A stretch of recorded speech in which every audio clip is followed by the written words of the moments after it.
And then so me mo akwa ba na me na wasem Adom TV Badwam health tips so ye di nkommo na wotwe mo pa e bia na ne de kan a wo hye yes na ye no from Monday to Friday 5 minutes ni akasa afa one topic ho breaking it down sa Monday, Tuesday, Wednesday, Thursday, Friday sa na ye na de aduru week mo ye kasafa gum diseases so ho ne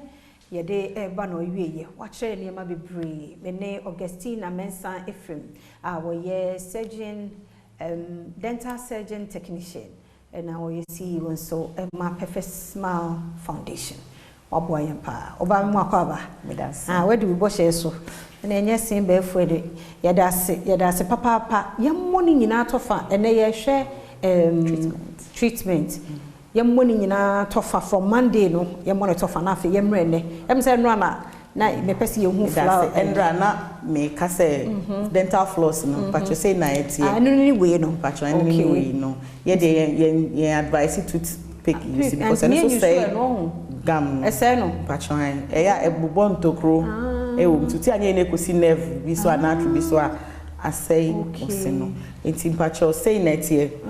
floss no patcho say enti on say into ekwan na de da asinimu no what the beshem akọ down then you pull it what the beshem akọ down and if I show my camera no no say what the beshem then you pull it what the beshem now ube pull it obey sa akuti say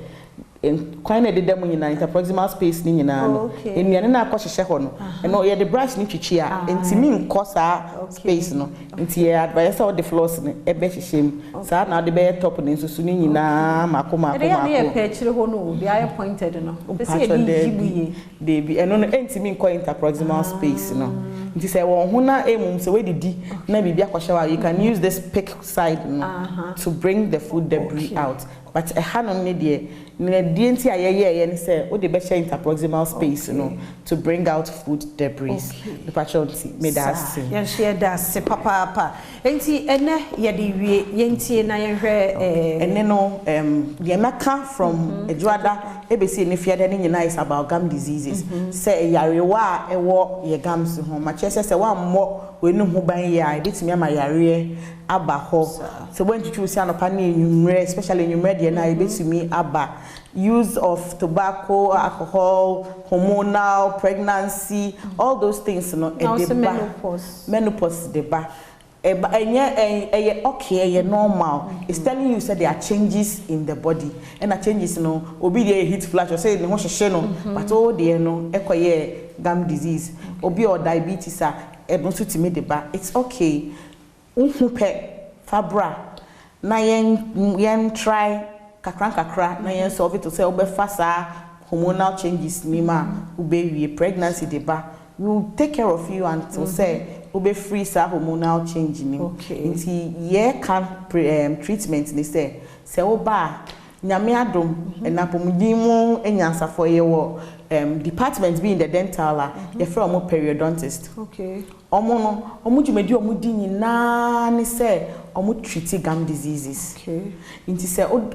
dental clinic say me say oba me ho na say plug na ko share wa ebetumi eyi plug na ma say recession na ebetumi afele ne but say akwa animu bebre a ye be refer to the specialist ono be check especially when there are pockets there ono no be share kakra enya one day thing ade a obeye no kakra and it comes with payment plan enye bibi sika kakra ke bia nti obi o te dental now see sika nti but can who say auto forms this year you pay more than that nti sika na kakra bi when it's preventable and now when you are treating it early than say ebeye worse it's the treatment no one say obe choosing obe wo we no every time we use fluoride paste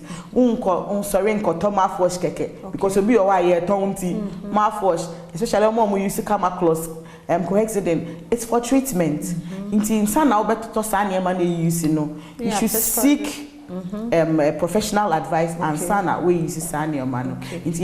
for gum diseases because it's a disease the treatment is anytime you see those signs and symptoms please report to the hospital and make sure that twice in a year you visit the dentist. Sir, what our mama your number name? Your number is 0243 728542 0243 728542. Okay, yeah, that's it.